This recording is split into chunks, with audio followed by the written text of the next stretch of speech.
Hello friends, welcome back to Ramnath Koorakadai kitchen.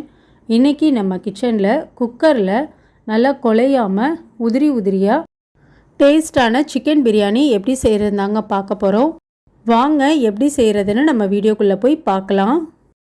Basmati அரிசி 1 cup அளவுக்கு எடுத்துருக்கேங்க. இப்போ எடுத்துருக்க அரிசியை பவுலில் சேர்த்துக்கலாங்க. அரிசியை 2-3 தடவை கழுவிட்டு எடுத்து வச்சுருக்கேங்க. இப்போ ஒரு 20 நிமிஷம் மட்டும் அரிசியை ஊற வச்சுக்கலாங்க. அரை மணி நேரம் ஊற வைக்க தேவையில்லைங்க. 20 நிமிஷம் மட்டும் ஊற வச்சு நம்ம பிரியாணி செஞ்சோன்னா நல்லா உதிரி உதிரியாக சூப்பராக இருக்குங்க. இப்போ இங்கே அரிசி 20 நிமிஷம் ஊறுறதுக்குள்ளே குக்கரில் நம்ம பிரியாணிக்கு தேவையான பொருட்கள்லாம் தாளித்து விட்டுறலாங்க. இப்போ ஸ்டவ்வில் குக்கர் ஒன்று எடுத்து வச்சுருக்கேங்க. 5 டேபிள் ஸ்பூன் அளவுக்கு எண்ணெய் சேர்த்துக்கிறேங்க. 3 டேபிள் ஸ்பூன் அளவுக்கு நெய் சேர்த்துக்கிறேன். நான் இன்றைக்கி நெய் கம்மியாக சேர்த்துருக்கேங்க, எண்ணெய் அதிகமாக சேர்த்திருக்கேன். நீங்கள் 2 ஈக்குவல் ரேஷியோவில் எடுத்துக்கலாம்.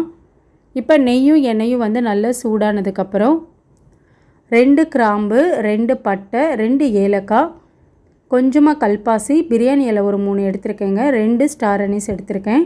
இப்போ எடுத்துருக்க ஸ்பைசஸ் எல்லாத்தையும் சேர்த்துட்டு ஒரு தடவை நல்லா கலந்து விட்டுக்கலாங்க. பெரிய வெங்காயம் 2 நீல வாக்கில் கட் பண்ணி சேர்த்துக்கிறேங்க. இப்போ வெங்காயத்தை சேர்த்துட்டு ஒரு தடவை நல்லா கலந்து கொடுத்துக்கலாங்க. வெங்காயம் நமக்கு நல்லா கண்ணாடி பதம் வர அளவுக்கு நல்லா வதக்கிக்கணுங்க. வெங்காயம் சீக்கிரம் வதங்கிறதுக்காக கொஞ்சமாக நான் உப்பு சேர்த்துருக்கேங்க. வெங்காயத்து கூடவே ஒரு பச்சை மிளகா கீராமல் முழுசாக சேர்த்துக்கிறேங்க.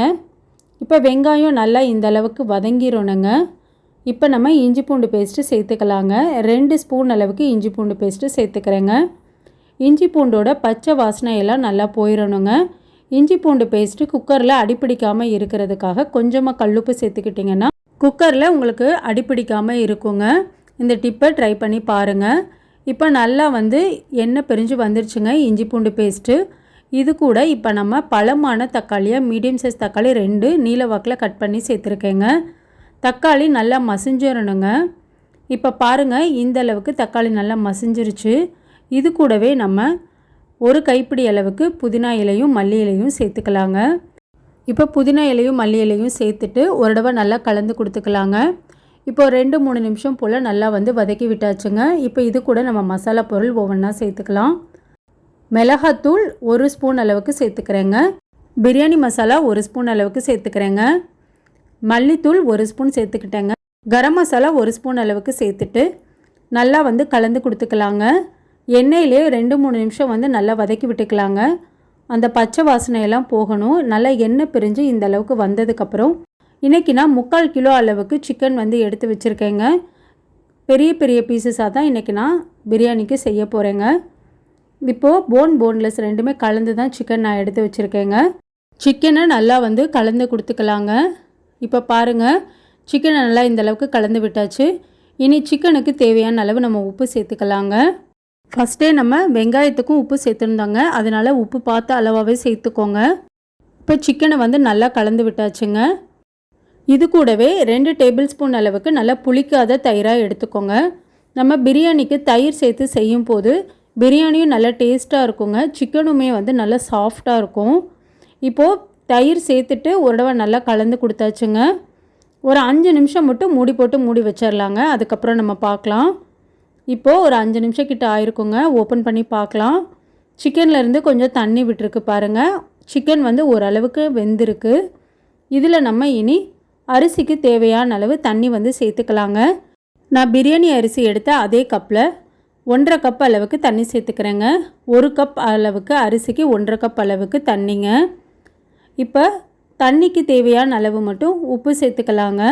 உப்பு சேர்த்துட்டு ஒரு தடவை நல்லா கலந்து கொடுத்துக்கலாம். நம்ம வெங்காயம் சிக்கன் எல்லாத்துக்கும் உப்பு சேர்த்துருக்காங்க, அதனால் உப்பு பார்த்து அளவாக சேர்த்துக்கோங்க. இப்போ தண்ணி நல்லா கொதிக்க ஆரம்பிச்சிருச்சுங்க. அரிசியை 20 நிமிஷம் ஊற வச்சுட்டு வடிச்சிட்டு எடுத்து வச்சுருக்கேங்க. இப்போ நம்ம ஊற வச்சுருக்க அரிசியை சேர்த்துட்டு அரிசி உடஞ்சிராமல் மெதுவாக கலந்து விட்டுக்கலாங்க. இப்போ நல்லா கலந்து விட்டாச்சுங்க. இந்த ஸ்டேஜில் உப்பு செக் பண்ணிக்கோங்க. தண்ணியில் உப்பு கொஞ்சம் அதிகமாக இருக்கணுங்க. அப்போ தான் அரிசி வெந்து வரும்போது உப்பு கரெக்டாக இருக்குங்க. எனக்கு உப்பு காரம் இல்லை, அளவாக இருக்குது. இப்போ மூடி போட்டு வச்சிடலாங்க. மிதமான தீயில் ஒரு விசில் மட்டும் வச்சு எடுத்துக்கலாங்க. இப்போ ஒரு விசில் வச்சு எடுத்தாச்சுங்க. ஓப்பன் பண்ணி பார்க்கலாம். ப்ரெஷர் எல்லாம் நல்லா அடங்கிருச்சு. நல்லா கமகமன்னு வாசனையான சிக்கன் பிரியாணி குக்கரில் நல்லா உதிரி உதிரியாக குலையாமல் ரொம்ப சூப்பராக வந்திருக்குங்க. இந்த வீடியோ பேச்சுலர்ஸ் பிகினர்ஸ் யாரும் பார்த்துட்ருக்கீங்க அப்படின்னா கண்டிப்பாக நீங்கள் இந்த அளவுகளோடு செஞ்சு பாருங்கள். நீங்கள் முதல் தடவை தான் சிக்கன் பிரியாணி செய்கிறீங்கன்னு யாரும் சொல்ல மாட்டாங்க. அந்த அளவுக்கு பர்ஃபெக்டாக வருங்க. கண்டிப்பாக நீங்களும் இந்த ரெசிபியை ட்ரை பண்ணி பார்த்துட்டு எப்படி இருந்ததுன்னு உங்கள் கமெண்ட்ஸை எனக்கு சொல்லுங்கள்.